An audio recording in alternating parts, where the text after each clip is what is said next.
Point numéro 8, finance, avance sur les subventions aux CCAS et aux associations.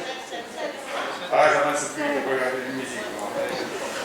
Budget principal et budget annexe du restaurant municipal, hébergement municipal, port mixte. Donc, c'est l'autorisation d'engagement de dépenses d'investissement préalablement votées dans les budgets primitifs de 2021.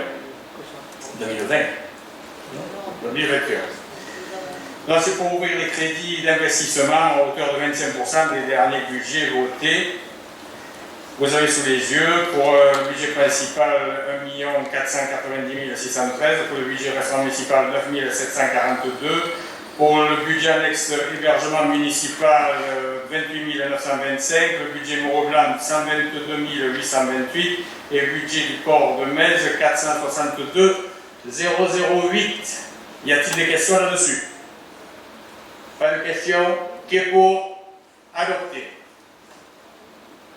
Point numéro 8, donc maintenant, c'est les finances, l'avance de subvention aux CCAS et aux associations. Monsieur le maire, si vous permettez, oui, vous avez dit pour adopter, vous n'avez pas demandé ceux qui s'abstenaient.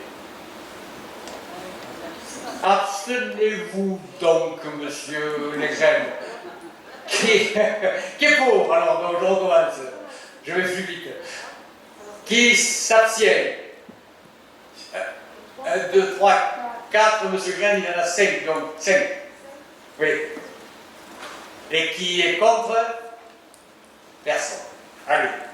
Merci, M. Gren, de m'avoir rappelé à l'ordre. Bien, finance, donc avance de subvention au CCAS, aux associations conventionnées. Donc, versement au CCAS et aux associations conventionnées d'avance de subvention pour 2021 d'un montant maximum de 30% du montant qui a été attribué au budget 2020, budget primitif 2020. Ceci, bien sûr, à l'attente du budget primitif 2021. Y a-t-il des questions là-dessus? Qui est pour? Qui s'abstient? Personne. Qui est contre? Personne. Merci.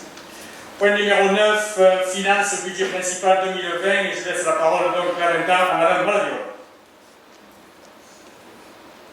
Merci, monsieur le maire. Merci, monsieur le maire, mesdames, messieurs, chers collègues. Donc, c'est une DM3 qui a pour objet d'une part de crédit nécessaire pour solder les opérations financières de l'OLSA en vue de la signature de la convention de transfert avec du changement de compte à la demande du trésorier. C'est essentiellement un jeu d'écriture. Deuxièmement, de prendre en compte l'inscription du non-valeur à la demande du trésorier, du comptable public. Et ensuite, l'équilibre par des opérations d'ordre de transfert en section pour subventions effectuées au restaurant comme la législation nous y autorise.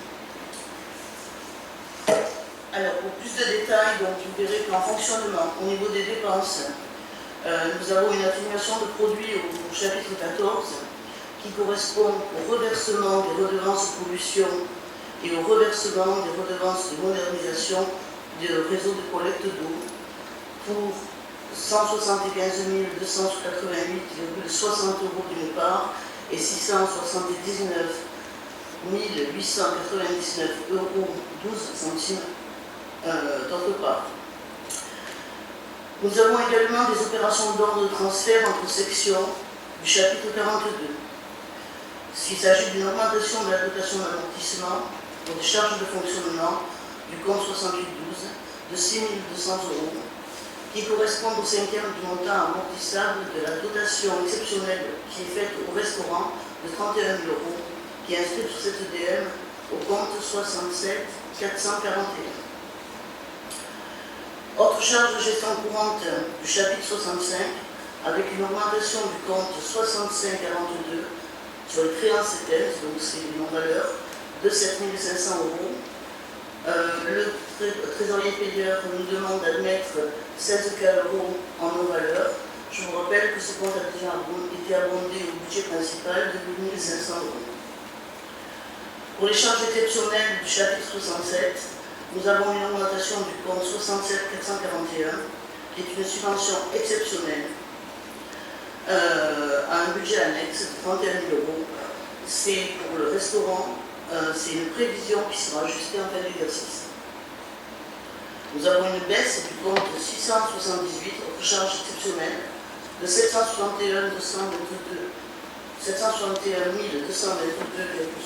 euros, qui correspondent aux taxes de pollution et de modernisation que l'on a déjà vu au niveau de l'atténuation des dépenses au chapitre 14. Au niveau des recettes, nous avons les opérations d'ordre de transfert entre sections du chapitre 42, avec une augmentation du transfert des charges de fonctionnement de 41 euros, ce qui est en lien avec le compte 67 141 dont je vous ai parlé plus avant. Nous avons également une reprise sur amortissement et provision du compte 78, avec une augmentation de ce compte pour les risques et charges exceptionnelles de 107 664,94 euros, qui correspond au reversement à la SAM, de la part de la SAM, recouvrement effectué en 2000, par rapport au recouvrement effectué en 2020, et on retrouve le parallèle avec les comptes 70, 68, 129 et 701, 249 du chapitre 14 en dépenses. Pour ce qui est des investissements, au niveau des dépenses, au chapitre 40, opération d'ordre au transfert entre sections, c'est une augmentation du compte 4815, charge liée à la crise sanitaire du Covid de 31 000 euros, qui correspond à la subvention exceptionnelle au budget annexe du restaurant. On a déjà vu au compte 67 441. En recette, dans la section d'investissement, au chapitre 40, opération de transfert entre sections, nous avons une augmentation du compte 4815, charge liée à la crise du Covid, de 6 200 euros, qui représente le cinquième du montant amortissable de la subvention exceptionnelle qui a été faite au restaurant, qui est inscrite au compte 6744. Sur le chapitre 13, on a une subvention d'investissement avec une augmentation du compte 1342 de 24 800 euros. C'est sur des amendes de police, c'est une subvention que nous avons reçue. Cette DM3 s'établit donc à plus 138 664,94 euros en recettes et dépenses de fonctionnement et à plus 31 000 euros en recettes et dépenses d'investissement. Suite à cette troisième décision modificative, le budget 2020 s'élève à 16 336 518,32 euros en fonctionnement et à 5 318 239,80 euros en investissement. Je vous demande de bien vouloir approuver cette DM.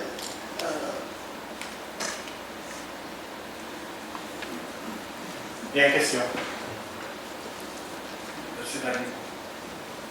Oui, une précision, je demande, le chapitre 678, on lui enlève 761 222,78. Au budget primitif, il était de 864 206,70, donc il reste en 678 102 983. Aux dépenses exceptionnelles, 678, ça fait partie du traitement du budget de l'eau ou pas? Parce que vous avez dit en parallèle, on retrouve, en fait c'est pas en parallèle. Dans le 70, vous avez plus 175, plus 679, ce qui fait un total de 855 187,72 au 0,14. Et au 678, vous enlevez 761 222,78. Oui, il y a un différentiel de 13 200 euros. Non, le différentiel par rapport au budget primitif, il reste sur le 678, 102 983 euros. Donc ma question c'est, est-ce qu'on va les utiliser ou est-ce que c'est des crédits qui sont pas utilisés?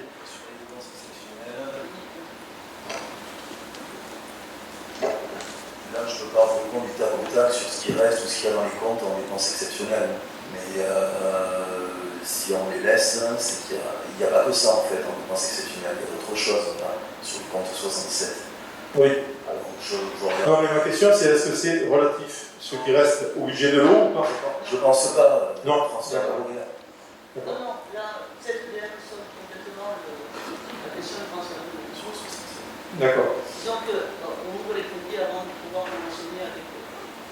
Donc après l'ADM 3, donc au 014, on a 855 187 sur 12, ou 618, 102 000. Donc ça fait 958 000 au total. Parce qu'après, dans la convention, moi j'ai du mal à retrouver mes chiffres. Bon, on en parlera tout à l'heure. En fait, par rapport à la convention, il y a plusieurs choses. Il y a ceux que nous avions encaissés. Non, on en parlera lors de la convention si vous voulez bien. C'est tellement compliqué que... une autre observation. Une autre observation, on avait fait une demande d'amendement sur cette DM numéro 3 qu'on a déposée dans les temps. Vous comptez la présenter au conseil ou pas?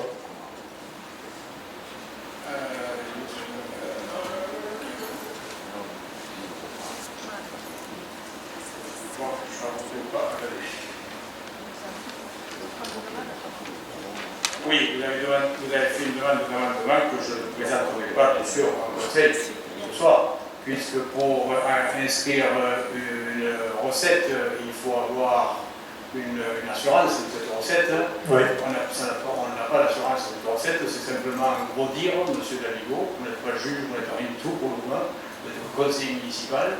On attend, et puis vous l'avez dit, vous avez transmis toutes ces données donc, à la Chambre des comptes, on attend le rapport de la Chambre des comptes. D'accord, donc vous ne comptez pas de voter l'amendement? Non, pas du tout. Mais bon, non. Et en plus, elle n'est pas équilibrée. Si, elle est équilibrée avec une économie sur les fêtes et cérémonies de 21 663 €. C'est tout à fait équilibré, mais bon, c'est votre choix.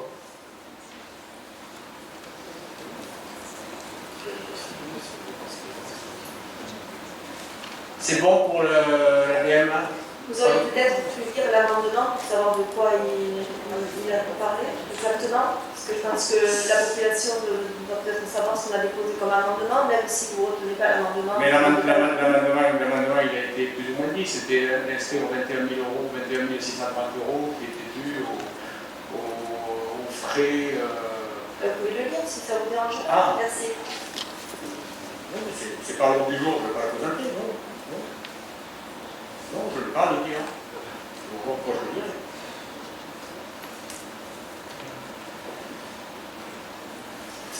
Vous voulez que je le dise?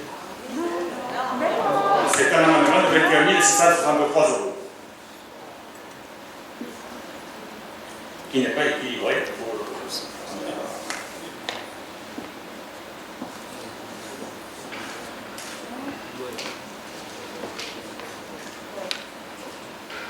Autre question, qui est pour? Qui s'abstient? 1, 2. 1, 2, 3, 4, 5, 6. Qui est contre? 1, 2.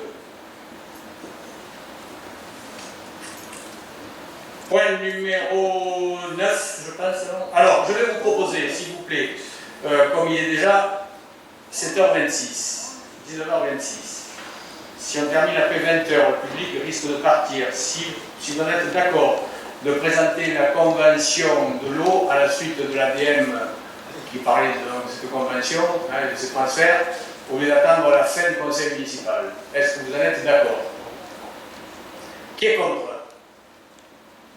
Vous êtes contre de la présenter maintenant? Qui est pour? Donc, qui est représenté. Donc c'est la question numéro 18, c'est pour éviter qu'on termine trop tard et puis que les publics ne puissent pas assister. Peut-être vous faites une dérogation, comme vous le faites. Pardon? Faites peut-être une dérogation publique exceptionnellement. Mais je n'ai pas le droit de faire une dérogation. Non, mais peut-être qu'il fallait faire la filmer et donc transférer au conseil municipal. Oui, mais bon, engagé, il est filmé pour le conseil municipal. En direct, ils auraient pu suivre de chez eux.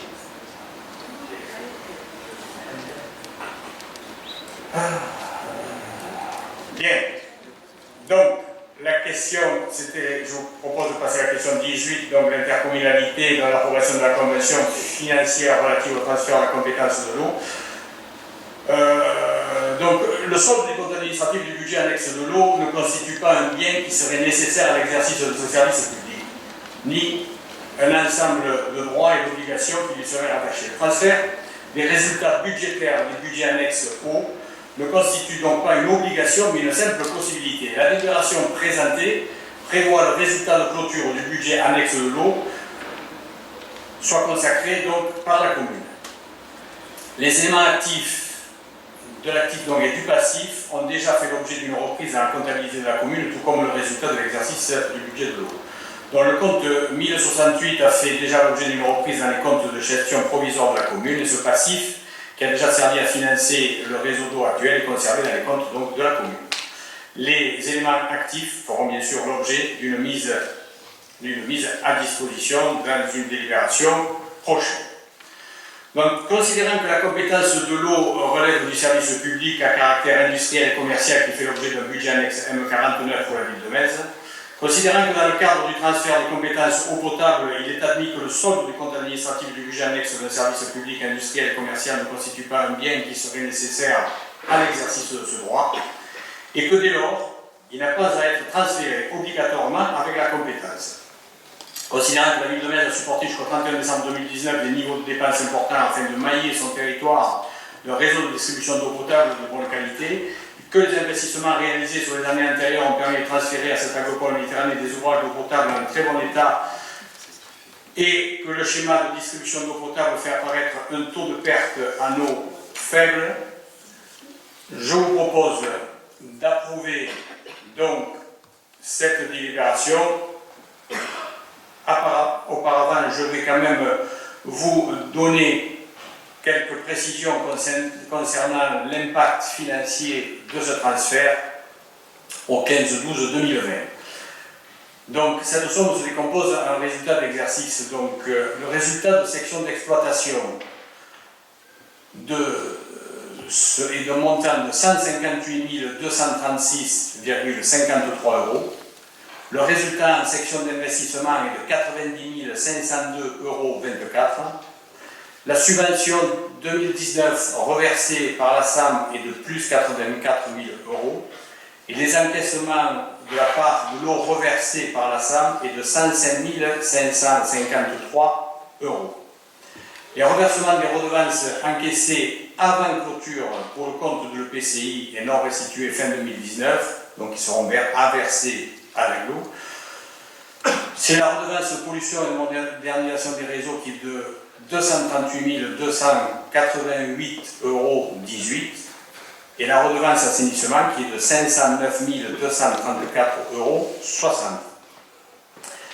Les redevances aussi encaissées par la commune sur le compte de la gestion de la ville après la clôture et la restitution en 2020. Donc c'est le reversement de ces redevances qui ont été encaissées en 2020 et d'un montant de 107 664,94 €, soit une balance donc à la fin donc, de ce décompte à reverser à la communauté à l'agglo de 416 948,42 €. Donc considérant tout cela, je vous propose d'approuver le transfert total des résultats budgétaires de la clôture 2019 du budget annexe de l'eau potable de la commune de Metz au budget principal de la commune de Metz, ce que je viens de vous dire, d'approuver les termes de la convention aussi annexée portant le transfert des résultats des comptes administratifs 2019 du budget de l'eau potable de la ville de Metz pour un montant de 158 236,53 €, je vais vous citer, d'excédent en exploitation et d'un excédent en investissement de 90 502,24 €. Et de m'autoriser donc à signer tous les documents ici reportants, et notamment la convention financière en annexe qui précise les modalités de reversement des redevances et la régularisation de ces flux financiers. Allez, à vous poser des questions, si vous avez des questions ou des interrogations. Monsieur Brent. Oui, monsieur le maire, chers collègues, je me suis interrogé sur le sérieux de cette délibération. Parce que dès la page 2, nous voyons apparaître des chiffres qui ne sont pas bons. Nous avons à notre disposition un compte administratif et un compte de gestion. Et le deuxième chiffre présenté en page 2 de la délibération est faux. Au lieu d'écrire 90 524, il fallait écrire 90 052 24. Alors, je veux bien qu'il y ait une intervention de chiffres et qu'il y ait un problème de relecture, mais ça interpelle sur le contenu même de la convention. Donc on ne retrouve pas les chiffres ni dans le compte administratif, ni dans le compte de gestion. Attendez, monsieur Rennes, dites-moi où. Page 2, le deuxième chiffre, il y a deux chiffres. De la convention. De la convention. Non, non, je parle de la délibération. Page 2. Et vous avez, c'est le dernier chiffre que vous avez évoqué. Que j'ai cité, 90 502, c'est faux. Ouais, c'est faux. Qui ne correspond pas au compte administratif de. Qui est de Alors c'est pour ça que ça me pose, moi ça m'interpelle quant au sérieux de cette convention, la manière dont elle a été élaborée. Alors déjà que la ville est spoliée quand même sur le problème de l'eau, moi je suis désolé, mais on ne peut pas approuver une convention aussi peu sérieusement préparée. C'est de l'amateurisme. C'est monsieur Melon qui s'est trompé. 52, le chiffre a bougé, c'est la seule chose qui a bougé. Il a inversé le 5.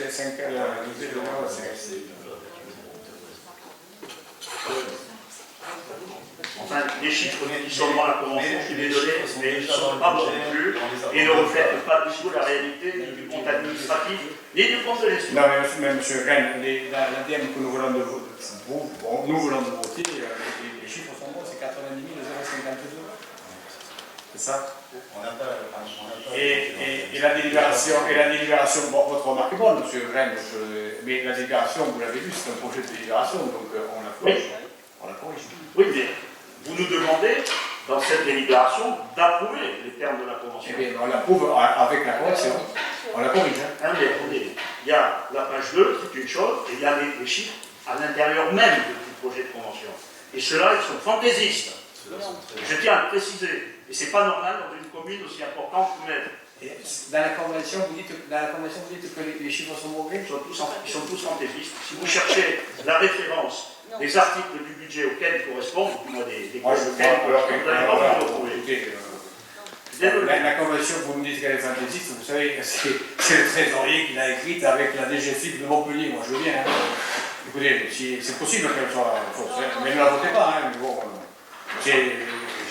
là, par contre, la délibération, c'est M. Melon qui a voté contre tous les DGS font, et on l'a relu, j'avoue que je n'ai pas vu la coquille, hein, mais la convention, c'est pas M. Melon qui l'a faite. Hein. C'est la trésorerie, la DGFIP de Montpellier. Et je peux vous citer le nom, si vous voulez, que je n'ai pas cité, mais bon, je l'ai là sous les yeux. Écoutez, si vraiment c'est fantaisiste, bon, écoutez. Oui, alors. Si vous trouvez une différence entre les montants qui sont dans la convention et le montant inscrit au budget, la différence provient des encaissements de l'IE20 pour lequel on ne peut pas donner le montant à part, en tout cas dans la convention, parce que ce sont des montants qui évoluent en fonction des encaissements et qui sont calculés sur un prorata. Ces montants sont tout à fait justes.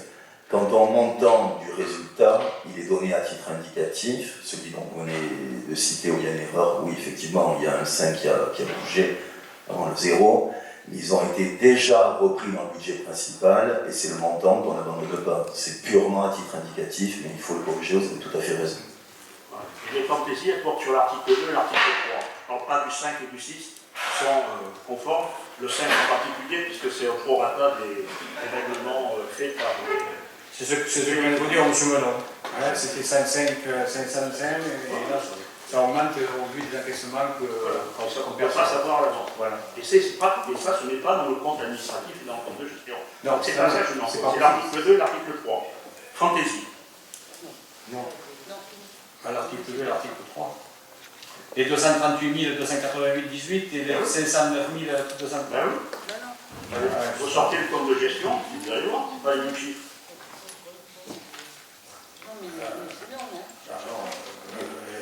Parce que dans le compte de gestion, vous avez plusieurs sommes, et celles-là sont celles qui concernent les encaissements réalisés avant 2019, et c'est les sommes qu'on doit. Bien. Monsieur Dalbigo. Oui, alors moi, j'ai perdu mon latin. Oui, c'est vrai. C'est clair. Bon, je laisse les chiffres qui effectivement on a du mal à les comprendre, mais je vais regarder les grandes masses en fait. Vous venez d'annoncer, monsieur le maire, que la mairie gardait le passif. Oui, c'est ce qu'on en a discuté. Lorsque Ça n'est pas dans la convention. Mais ça ne se met pas dans la convention, c'est déjà fait et ça figurera sur le compte administratif. D'accord, donc les réserves. C'est suite à votre interrogation. Donc les réserves de 1994 000 restent sur Metz. Oui. Une bonne chose. C'est ce qu'on n'avait pas trop bien compris la dernière fois, on a donné des explications à la DGFIP, même le trésorier Oui. n'avait pas pu nous répondre, il a fallu interroger la DGFIP. Je pense qu'on avait fait l'interroger. Mais non, mais c'était inscrit déjà, il doit faire voir la fiche, elle est là. Oui, non, mais ça a été repris dans le passif mairie et donc ça ne sera pas transféré à l'aglo. Non. D'accord, c'était ma question. C'était votre question de l'autre jour. Et mon interrogation. Donc c'est déjà une bonne chose. Ensuite, par rapport au mouvement global, vous annoncez un solde de 400 et quelques mille en faveur de l'aglo. Oui. 416, 948, 42, vous avez dit. Oui. Alors là, je suis perdu. Parce que moi, quand je lis la convention, je vois qu'on a aux articles 2 et 3 un total de 747 522, 78.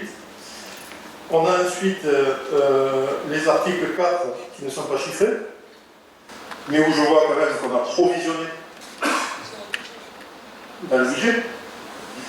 Et moi, j'ai trouvé 679 899,12 au niveau de la DM3, qui sont les 49,11% pour moi. Et j'ai trouvé 175 288,60 qui sont les 9,72%. En gros, pour faire simple, il faut revenir à pourquoi on en arrive là. Donc, en gros, le budget annexe de la ville de Metz, en 2016, il a été décidé qu'on ne ferait qu'une seule facture, pour que les contribuables n'aient qu'une seule facture et qu'il n'y ait plus de deux factures eau et assainissement. La ville de Metz donc, a émis ces factures, elle s'est fait rémunérer d'ailleurs encore par convention, et elle a collecté l'argent qui était pour son service des eaux, pour l'agence de l'eau et pour l'assainissement.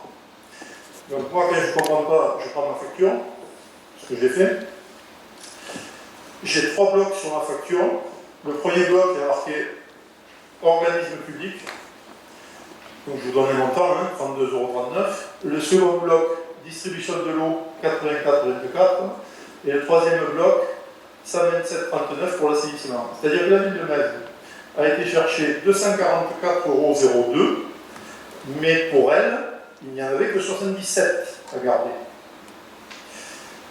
Et il semble que comptablement, ça n'a pas été géré avec les instructions budgétaires qui convenaient. Puisqu'aujourd'hui, on ne serait pas là. Donc cette convention, moi je ne vais pas voter contre, parce qu'on ne va pas cracher dans la soupe et refuser les sous que l'aglo nous doit. Je ne vais pas voter pour non plus, parce que je ne veux pas cautionner ce qui s'est passé en 2017, 2018 et 2019. La gestion qui a donné lieu à la solution qu'on trouve aujourd'hui, la convention d'aujourd'hui ne règle rien non plus. Parce qu'on est juste sur le fait qu'on garde nos excédents et qu'on gère des flux financiers. Alors ce que vous appelez régularisation de flux financiers, moi, c'est très pudique comme appellation. Hein. Parce que moi je crois qu'on est en train là de faire autre chose. On est en train d'admettre que nos budgets de l'eau étaient faux et que notre prix de l'eau n'était pas le bon. Donc, ça pose le principe. En budget, on a le principe de la sincérité et de l'annualité budgétaire. C'est-à-dire qu'en fait, il est écrit dans la convention qu'on va reverser les sommes l'année d'après. Ça, très bien, en trésorerie. On reverse l'année d'après. Mais comptablement, on neutralise ces sommes, de façon à établir un prix de l'eau annuel qui, lui, est le bon prix de l'eau. Ça n'a pas été fait. C'est un peu comme si on avait fait une confusion entre chiffre d'affaires et bénéfices. En gros, je reprends ma facture sur 244 collectés euros par Metz. Il n'y avait que 31% qui devait rester dans le budget de l'eau de Metz. Ces inscriptions comptables qui devaient neutraliser le reste, si elles avaient été faites, on n'en serait pas là aujourd'hui avec un montant de flux financier à régulariser entre l'aglo et nous qui nous fait très mal sur le budget 2020. Donc aujourd'hui, on en est à la première étape de ce dossier puisqu'il va falloir d'autres convention pour acter le transfert effectif de l'actif. Il y a une facture donc, sur le budget principal. Le transfert de l'actif va réserver, j'espère, pas de mauvaise surprise. Il faudra quand même gérer le fait que, par exemple, les salariés qui sont passés à l'agglo depuis le 1er janvier avec les véhicules sont hébergés dans des locaux municipaux. Aujourd'hui, ça n'est pas réglé entre l'agglo et nous. J'aime pas, c'est des meilleurs. Donc, on n'est pas encore sorti de ce budget-là. Donc, en conclusion, pour moi, le budget de l'eau qui devait être un budget annexe qui sert à établir un prix réel, ben, il était pas bon. Sa clôture non préparée, non négociée, coûte aujourd'hui, vous nous annoncez 400 000. Moi, j'attends de voir, une fois que tous les soldes seront faits, je pense qu'on sera plus près de 1 million. Ce qu'on appelle la régularisation des flux financiers, c'est un versement net d'argent à cette agricole. Et on aurait pu l'éviter ou le prévoir, au moins, sur plusieurs exercices budgétaires, puisque depuis 2015, je rappelle qu'on savait qu'on perdait l'aglo. Depuis 2016, signature de la convention, on savait que le système allait s'arrêter. Donc je suis désolé qu'on en arrive aujourd'hui au fait que le budget 2020 trinque pour la gestion passante. Je vous remercie de votre intervention, monsieur. Une autre question? Donc, qui est pour la convention? Merci. J'ai une question. Ah oui. Vous me donnez la parole ou pas? Je réponds, tu Merci. m'aurais coupé. J'ai cru que vous m'aviez pas vu. Au vu de ce que vient d'évoquer M. Daligo concernant le budget annexe du service de l'eau, on a des questions à se poser sur les autres budgets annexes. En tant qu'élu de la majorité de 2014 à 2019, je me sens choquée et je me sens trahie par ce qu'on vient de mettre à jour. Parce que, encore une fois de plus, vous nous avez menti et caché la vérité sur les comptes de la ville. Alors, vous pouvez peut-être accuser l'ancien DGS ou qui vous voulez, mais monsieur le maire, c'est vous qui êtes responsable du budget que vous nous présentez. Alors, si mes anciens collègues couvrent et acceptent ce grave dysfonctionnement qui coûte aujourd'hui 1 164 000 € au Mésois, ça les regarde, mais il vaut mieux être un opposant de dernière minute, comme vous aimiez nous qualifier, que de ne jamais ouvrir les yeux. Madame Maladion, vous n'y voyez aucune attaque contre votre travail, vous comprendrez que je ne peux plus faire confiance aux budgets qui nous sont présentés. Donc, par conséquent, je préfère vous dire que je ne voterai plus aucun budget de la ville de Metz. Merci, Madame Silva. Qui est pour? Qui s'abstient? Tous 8. Ok, merci.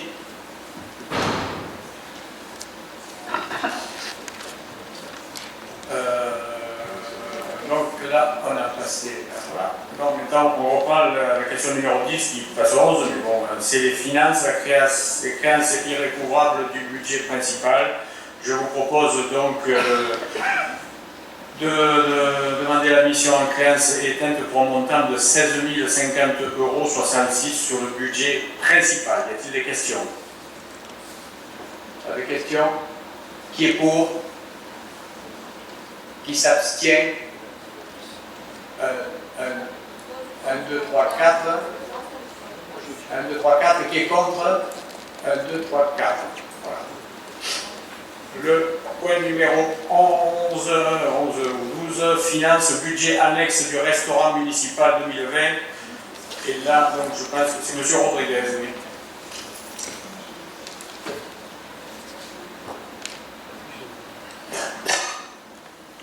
Oui, monsieur le maire. Donc, le budget de décision modificative numéro 3 du budget convient d'une section de fonctionnement en dépenses au chapitre 011 charge à caractère général. Augmenter le compte 623, alimentation de 77 500 €. Au chapitre 012, charge de personnel, frais assimilés, diminuer le compte 64 51, cotisation de l'URSSAF 10 000 €.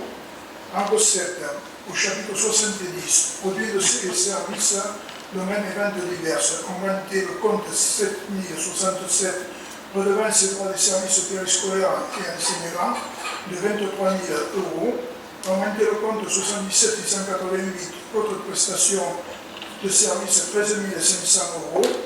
Au chapitre 77, produits exceptionnels, augmenter le compte de 774, subvention exceptionnelle de 31 000 euros. Montant de la subvention restaurant en prévision sera ajusté en fonction de la situation budgétaire.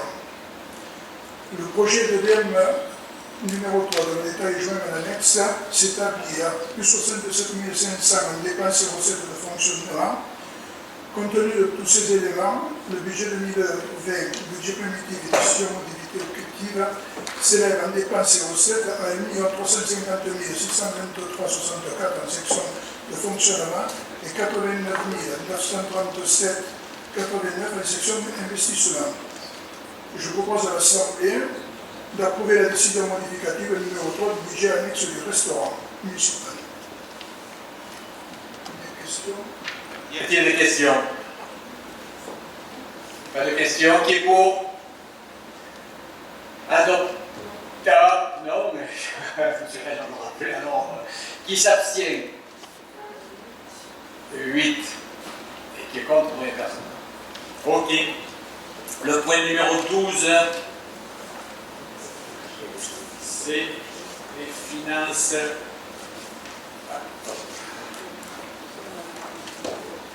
Donc, la suspension du loyer de la CEMABAT versée en contrepartie de la mise à disposition du village de Coltalassat durant la crise sanitaire, dont c'est bien sûr, vu la loi 2020-298, 23 mars 2020 d'urgence pour faire face à l'épidémie de Covid, vu l'ordonnance 2020-319 du 25 mars 2020 portant sur les diverses mesures d'adaptation des règles de passation de procédure ou d'exécution des contrats soumis au Code de la commande publique et des contrats publics qui n'en relèvent pas pendant la crise sanitaire née de l'épidémie Covid-19. Considérant la convention d'affermage du 27 mai 2007 concernant le courrier de la CEMABAT du 23 novembre, et considérant que la fermeture du village de Coltalassat pendant la crise sanitaire a suspendu son exploitation, je vous propose de suspendre au prorata de la durée de l'état d'urgence qui est fixé par la loi du 23 mars 2020 au 16 juillet 2020 le montant de 10 000 euros correspondant au loyer du premier semestre mis à disposition du village de Coltalassat CEMABAT. Donc, je vous propose d'approuver la suspension d'un montant de 6 166,66 euros qui correspond au prorata des 111 jours qui sont prévus par la loi sur le montant semestriel donc, qui nous est dû de 10 000 euros. Pour voter cette délibération, je propose donc des membres de la CEMABAT de ne pas participer au vote. Donc, y a-t-il des questions là-dessus? Qui est pour? C'est une suspension du loyer, hein, qui est due de l'ordonnance gouvernementale. Qui est pour, donc, tout le monde qui s'abstient? Adopté. Donc, il y a noté que ces 4 membres de la CEMABAT qui sont en lien et Mme Imbert. 5, puisque Mme Imbert, il y a 4 de Metz et Mme Imbert, hein, c'est ça. Hein.